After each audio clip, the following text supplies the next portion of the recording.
Yes, here we are at the IPAV's 10th annual Tagova conference. Would you believe? Hard to believe it's 10 years, but here we are. And in those 10 years, what we've seen is huge networking, massive growth and collaboration between all the agents across Ireland and indeed all across Europe.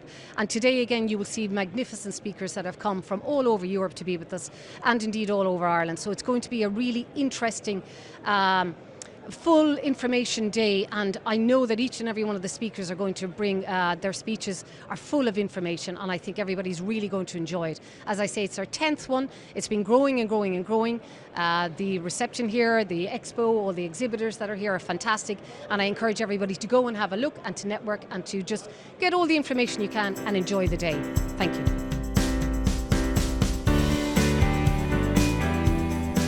Hi, I'm Maggie Mallett, and I'm from Seattle, Washington, the Pacific Northwest of the United States of America. And I am here to learn more about the Irish sales market, which varies differently from Seattle quite a bit. And one major reason it varies is because there's very few buyer representation here.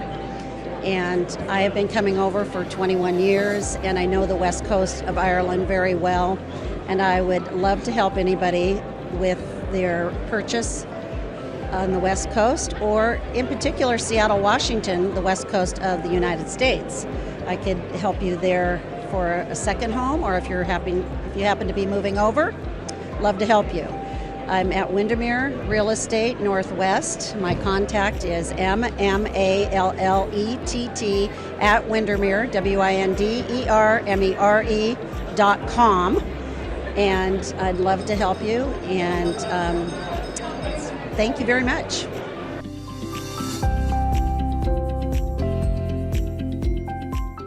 Hello, my name is Janet Carroll, and I'm an independent estate agent in South County Dublin. I've been asked today, I'm at a conference this afternoon, and I've been asked about the status of the market in South County Dublin. A lot of people are commenting today that there is a shortage of supply. I'm not actually finding that at the moment. I'm finding the volume of properties that are being offered in November of this year are surprisingly high. So I wonder why this is happening. I guess it's because the prices that are being achieved for properties that are being sold at the moment are well above expectation. Some of the houses that we're selling, we're getting 100,000 over our AMV. So many people are calling the market. We have obviously always got a huge demand in South Dublin. Supply is always, as they say, tight, but it's a bit unusual at the moment because a lot of our buyers are international and they're all cash buyers. So one of the trends that we're seeing at the moment is people who are subject to mortgages may not get the opportunity to buy a property in our market because there's so many cash buyers who are obviously have the ability coming into the country for residency to be able to outbid people who will have to go through a very long process through a mortgage valuation, as opposed to somebody who can close the deal in about 2 weeks. So I think that is, for me, the most interesting thing that's happened this autumn. The start of the year was very, very fast. We sold an awful lot of properties. It slowed slightly, I think, over the summer months, and it definitely, for us, has picked up very, very fast. In fact, this afternoon I've agreed 3 of the properties that we're handling. I know my colleague Andrew Quirk is likely to have agreed another 2. So we're finding the properties on our books are not there for very long, and the offers are very interesting. People are very focused, people are very organised, and as I say to you, unfortunately for those people who are subject to mortgage, most of our buyers in our market at the moment tend to be cash.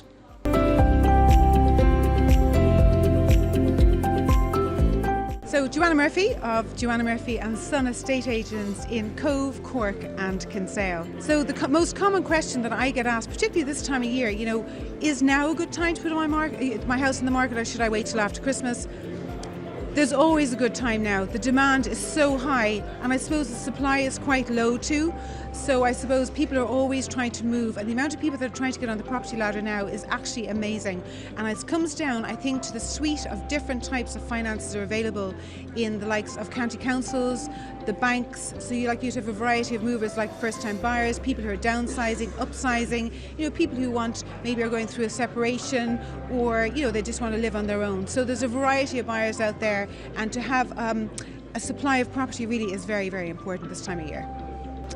is quite alarming in actual fact. So if I put a property up for rent, I could have, I'm going to say, 200-300 emails within the space of 2 or 3 hours, which is quite sad, because I think, everyone has a story and everyone deserves a home. And in actual fact, only recently I slept out for Focus Ireland to really highlight homelessness. And homelessness not just being people living on the street through their own circumstances, but people who are living in emergency accommodation. And as I said, there's children involved here, and everyone does deserve a home and everyone deserves a break. Now is the right time for the investor to come into the market. There's actually quite a variety of property for sale for the investor to buy, be it a doer-upper or be it a property that's been owner-occupier. There's a lot of grants available for people to buy properties that need to be done up. So if you give me a property to rent, as I mentioned there, you will have a variety and a number of people looking for accommodation. And it's not just people living in Ireland, it's the people coming in to work in this country. There's a variety of employees, so you could have a company there that might have 70 or 80 employees looking for accommodation, and unfortunately we cannot cater for that at the moment. So if you were to ask me what is my wish list, my wish list is that the first time buyer's grant be extended to the second-hand home.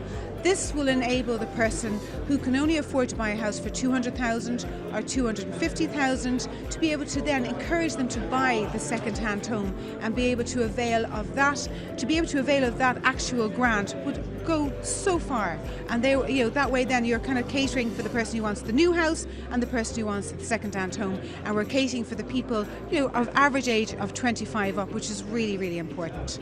So I'm in business 30 years as an auctioneer, and there's a good old saying: you can buy the worst house in the best location, or you can buy the best house in the worst location.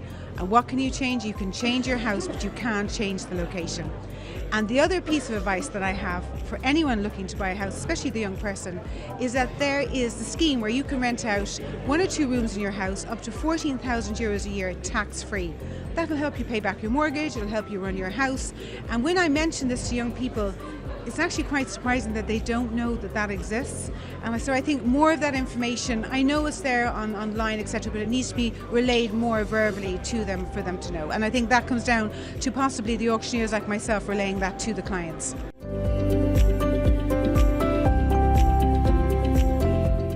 So I suppose Limerick is like any other city or county in the moment across Ireland. We're still seeing huge demand for properties, and of course we have no supply. If we look at Limerick in context, we have a very, very thriving city at the moment. It's a city that's really growing. There's huge investment in it from multinationals especially. And with that, of course, comes more employees, more staff, and they in turn all look for more housing, both to rent and to buy. So there's a flip side of it. Limerick's success in attracting all these multinational companies unfortunately has a flip side, in that we don't have the accommodation readily available for them at the moment. It is improving. It has improved slightly over the last 12 months, but again, it's down to, if you look at Limerick City, we need more investment in the city in terms of housing. We need more development in the city in terms of housing, but we also need more infrastructure. So again, we have lovely outlying cities in our counties, we've lovely villages outlying in little towns, but the transport and the infrastructure to these little towns and villages just isn't there. And I think that is a big item that the government needs to look at, because if that's the case, if I can work in the city, jump on a train or jump on a bus that takes me out to those outlying villages and towns, that's certainly going to help the housing crisis. And I think that's a serious issue that the government needs to look at, is infrastructure around the cities.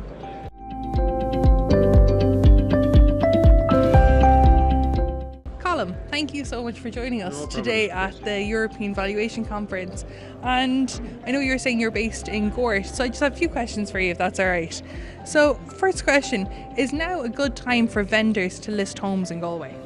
Yes, the market has increased considerably over the last 18 months, and prices now are at an all-time high, even higher than they were back in 2006 and 2007. We've experienced prices now maybe 5 to 10% higher than they were back in 2006. Interesting. And is there any opportunities, say, for investors? I know a lot of investors, they wouldn't think of Connemara as being the perfect place to invest, or kind of in the West. So Well, our base is from Crusheen to Oranmore and maybe from Ballinasloe back to Galway City. And we have properties outside of it. And you've just mentioned Connemara because we were talking previously about a lovely house we have for sale in Connemara, but not a lot of I'll just say to any buyers listening that it's going to be my house, so you can go away from that one. But that would be our base. Now, for the last 2 years, we haven't had a lot of investors. The investors have more or less left the market.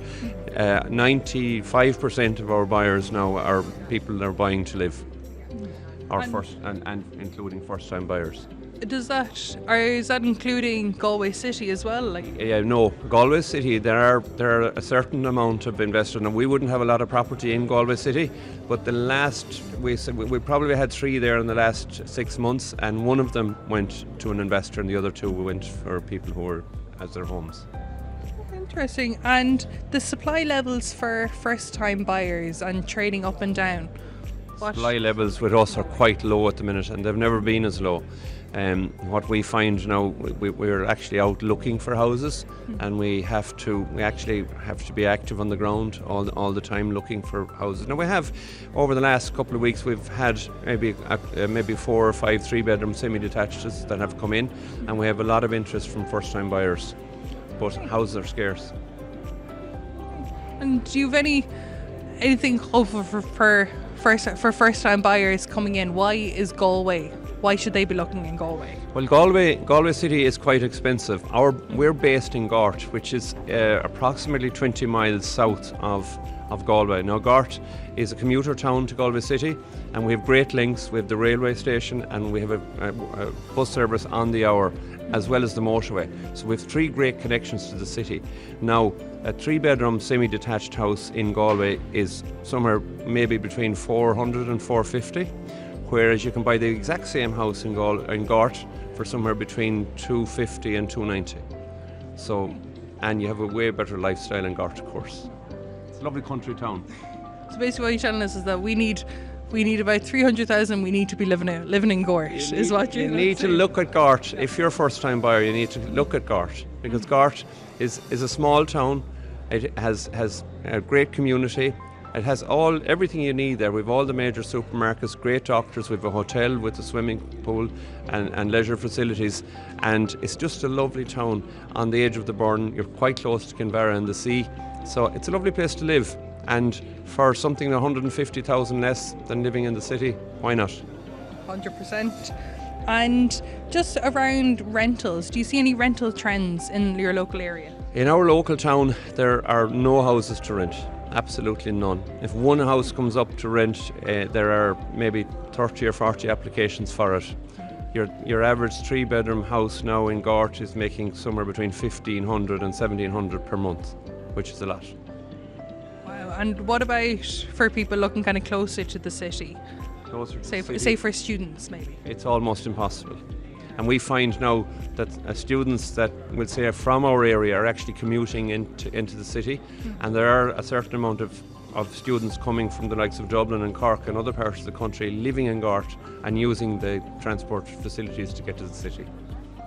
Okay, that's poor students is all I can say. Yeah, God, poor students. Yeah, look, it is tough. It's tough on first-time buyers. I have a son and daughter myself, and they're looking at trying to get on the housing market, or my son is building a house at the minute, and the costs involved now in building is absolutely crazy. And we feel so sorry for first-time buyers because they really don't have a chance. Well, look, thank you so much for joining us and being so honest.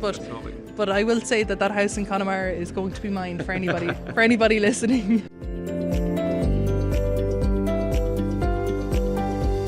I work in predominantly residential sales and new homes in Kilkenny. The Kilkenny second-hand market we're seeing is still vastly undersupplied. We're seeing trends that at the upper end of the market, prices have probably come into parity. We might not see any percentage increases this year. The middle end of the market continues to rise, and the lower end of the market we're still seeing 10-15% increases in Kilkenny. On the new homes side, Kilkenny is in a unique position. It's got more new homes per capita than anywhere else in Ireland. We have a very large family home estate called Fox Medical market. We're into phase 5 right now. and sales are still moving on really, really well. In terms of first-time buyers stock, we're seeing it's completely non-existent. Anything that comes on the market is still sale agreed within 4 to 6 weeks. And then we also deal with the rental market as well, with an Irish property management portfolio. We at this stage just don't advertise any of our rental properties. We have a long list of vetted and registered prospective tenants, and we're finding that rents are somewhat stable now. We're not seeing the same increases from a couple of years previously, but they are still increasing.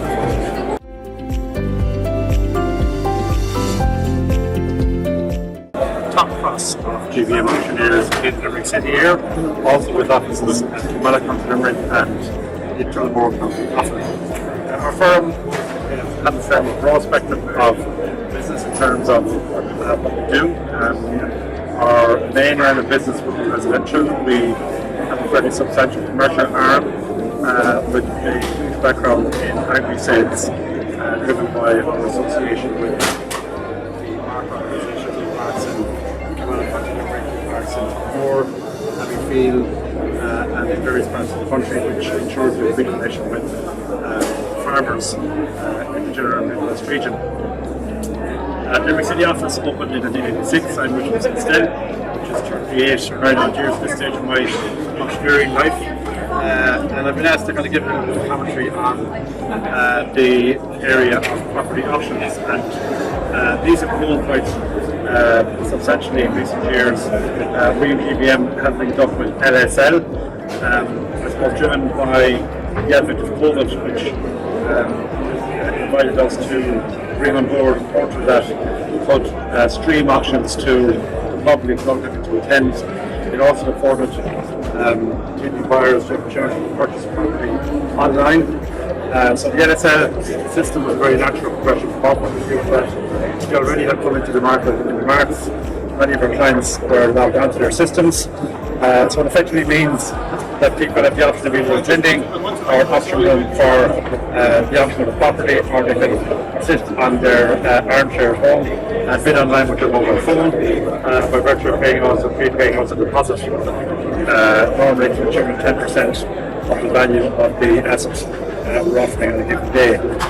So the auction system is very, very clean from the vendor's point of view, in that it's quite final when you get your business done on the day. Contracts are pre-checked by intending buyers, by their solicitors. The auction is concluded, they sign the contract on the spot. Their 10% deposit converts into being non-refundable.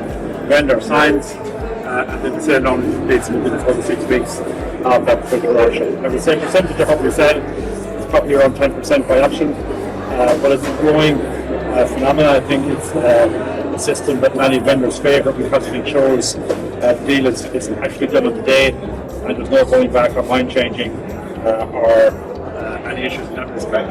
Time when the deal is done or concluded, trying to sale is closed and the money is paid over. So we like it. We encourage as many vendors as possible to embrace the system. Obviously it means you have to have 2 or 3 points to ensure you have a good auction. Not all properties get sold at the auction, but many do, and often are sold immediately after auction. So overall, I'm very, very positive about it. LSL, tremendous system, works very, very well for us, and we're going to continue to try and grow our auction business in the months and years ahead. Thank you.